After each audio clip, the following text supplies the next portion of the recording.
Alright, the next story quest, and probably the last video I'm making tonight, is the leap to Yak T'el.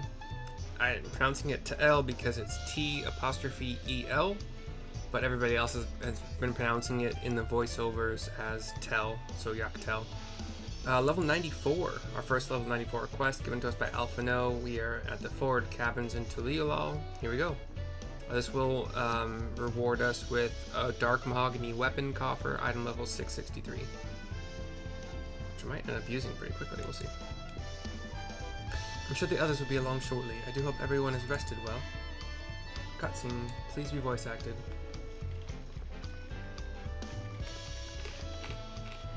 I don't think it will be, based on the evidence I have so far. Please be wrong. I am not wrong. Now that we have refreshed ourselves somewhat, let's consider all claimants as they currently stand. Zawalja and Koana have completed every feat thus far and hold 5 keystones apiece. Wuklamat would be equal with them, but for Bakul Jaja's thievery, which has left us 1 short. That conniving braggart didn't so much as lift a finger for the feat of proof, and wreaked havoc for the feat of ice. He can't have more than 3 keystones at most, says Alice. He may think he can simply steal what he needs to win, but he is sorely mistaken. I will be taking back what is mine. This I swear. Gets a nod from me. I fear that reclaiming a keystone may not be enough. That is, if Bakul Jaja's unleashing of Veligarmanda is any indication. Using his lead, I anticipate that he will move to obtain the remaining keystones before disrupting his rival's attempts. We may all find ourselves being forced to take from one another. I can't say I'd be comfortable with that. But neither will I surrender my claim to the throne so easily. If it's for the sake of preserving the happiness of my people, I'll do what I must.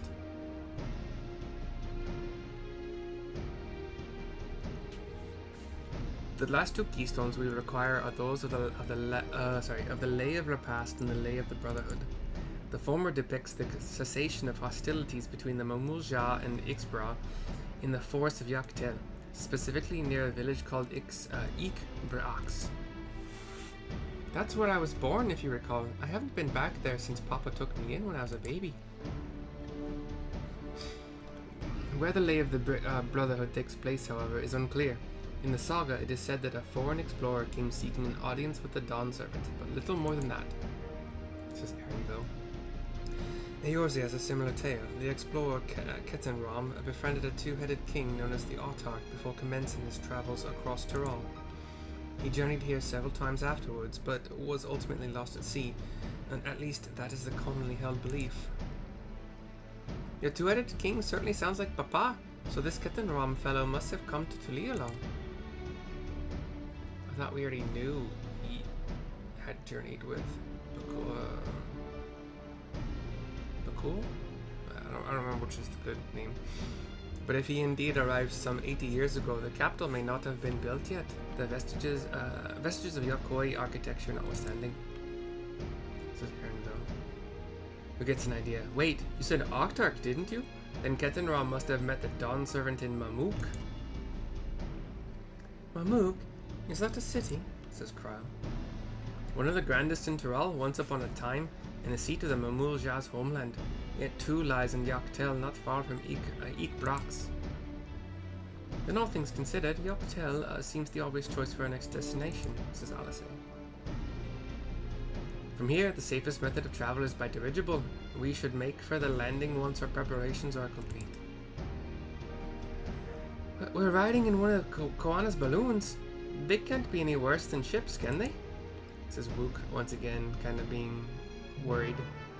In me giving her like a, I don't know, I'm sorry, face. Quest accepted.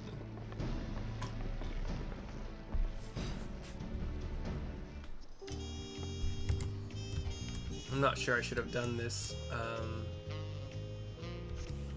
this quest, this video. My ability to talk is not great right now. But we'll take the Ethernet to just north again to the Resplendent Quarter. Get our sprint on, head west. Hopefully find an easy path down from this higher altitude. Really? No? Just gotta jump? Cool. Cool, cool. Might die. Nope, we're good. But we jump down or drop down a couple times, and we come to the dirigible landing. We'll grab the Ethernet here. These are blimps, balloons, you know, with engines or fans, supposedly, that help direct us. It's always been one of the things I haven't fully understood about balloons in real life. Just, they go up and then they're at the mercy of whatever the winds, wherever the winds push them. Doesn't make sense. Kind of how sailing on, you know, on the sea, on the ocean, with a sail, sometimes doesn't make sense to me. But I think you can only sail in the direction you want to go if the wind is at least pushing, what would it be, like at least 45 degrees in the direction you want to go? I don't know. Anyway, the dirigible attendant will speak to us to continue the quest. The next flight to Yak T'el will be leaving shortly. Passengers are asked to keep hands, legs, and luggage inside the dirigible at all times. Cutscene. Hopefully this quest is short. But we see the balloons. Wook is panicking. Yeah, are we sure that thing will stay in the air all the way to Yak T'el? No one's really paying attention to her. Just letting her do her thing. Erinville, Krile, Alisei, Alphino. We're all just walking onto the ship, and she's like, "Are you ready? Bags packed and goodbye said. There's no going back once we lift off." Still yelling, panicking. No, not that I'm nervous or anything. I'm just making sure that you're not nervous. I give her one of like a placating smile, which she sees now. Oh, who am I kidding? My knees won't stop shaking. Hey, will you hold my hand? Just until I've settled my nerves. My options are, of course, or maybe ask Erinville?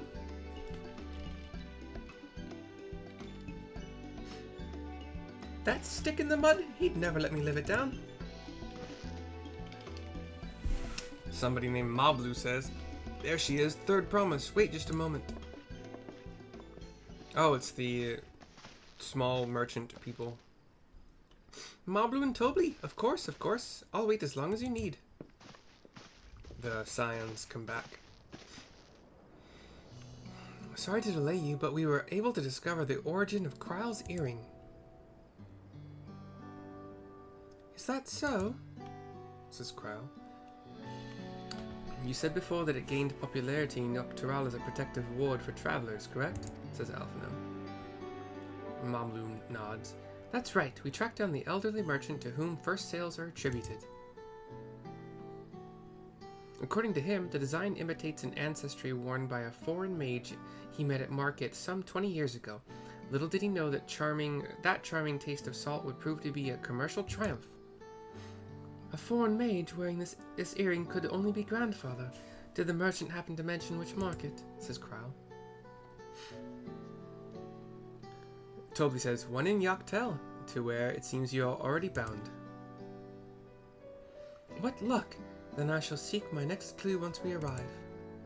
Is it mere coincidence that brought my grandfather here? Or ... says Krile. Yet another discovery to look forward to, says Alisei. Krile turns to her and nods, a smile on her face. Thank you both for coming all this way, she says. Anything for the third promise. Good luck with the rest of the rite, says Mablu, cheering. Thanks, I won't let you down. I've just got to board this dirigible and I'm good as there. And I'm as good as there. Last call for passengers to Yak T'el, says the dirigible attendant. Erinville, Alphino, Krile, Alisei. wave and walk off, as does Rook Lamont finally, alongside me. I really hope she wins, says Mablu, as we're going. Yak T'el will test her mettle, without a doubt, says Tobli. The next Dawn Servant must be willing to bear the full weight of this nation's history, no matter how heavy it may be. Cutscene fades to black. Turn my world to black, tattooed a lie. And we are in a new cutscene. The fierce Chapral hunters who laid claim to this land call it the Azure Forest. Yak T'el. Jabral, XBR apostrophe A. Battered by meteors in ancient times and colored mesmerizing shades of blue and green by nature, it is easy to understand why the place is so named. Kind of feels like a swamp, like neon. A swamp with neon blues and greens.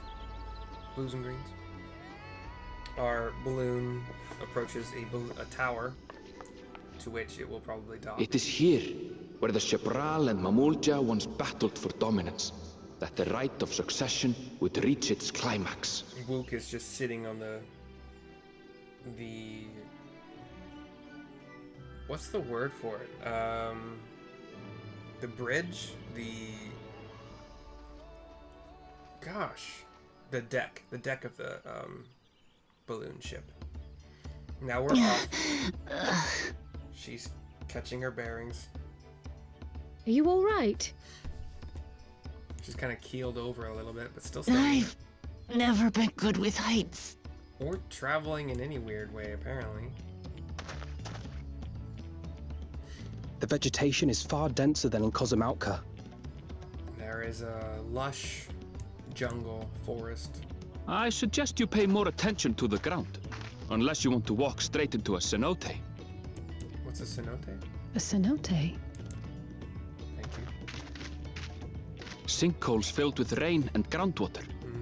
Many meteors fell here long ago, it is said, and after they struck the earth, it became susceptible to erosion. Deep as some of the pits are, you'll not climb out in a hurry should you take a tumble.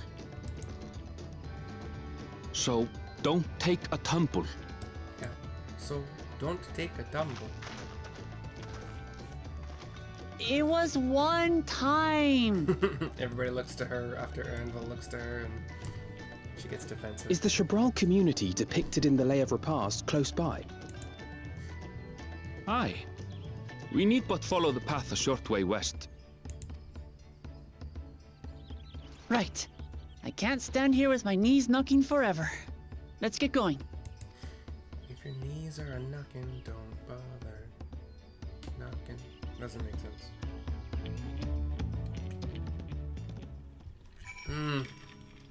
Come on.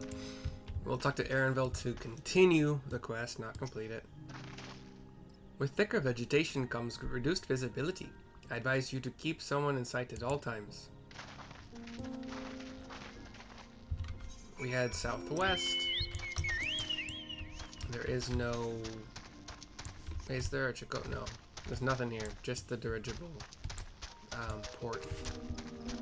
We'll grab our first etherite to the southwest eventually. We're crossing a wooden bridge.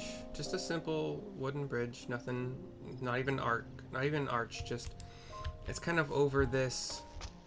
It feels like a lake, but it's probably a wide river at some parts. We're passing by a sugar glider is the best way to describe this monster, a beast, but it is aggressive. It's a large sugar glider. I think that's a pretty good way to describe it, and I apologize for anybody that is visually impaired, doesn't know what it's... I don't know how to describe things that are like... I don't know. Why do I do this? Who knows? Down the path, we have Erenville to continue the quest again. Good, everyone's accounted for. Eek Brox is up ahead. Let's be on our way.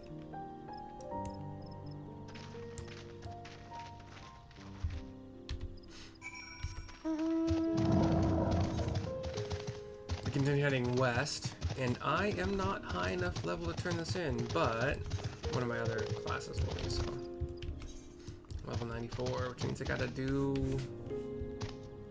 I could put it on... Red Mage, who would have the longest queue times. Gosh, I wish I could do it on Dragoon, though. Yeah, so we'll turn it in with Red Mage, level 94, to Alphino here. Anvil was not exaggerating about the cenotes. It'd be a grueling ordeal to climb out of one. Well, thankfully we made it here without incident. Let's not dally any longer. The leap to Yak T'el is complete. You get that. What was it? 663 weapon. Which I think all of my classes have 660. So, Paladin 630, that's nice.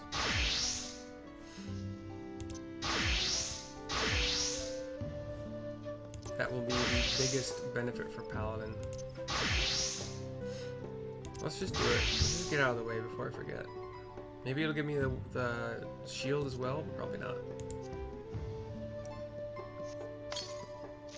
Oh, sweet. Sword and board. Awesome.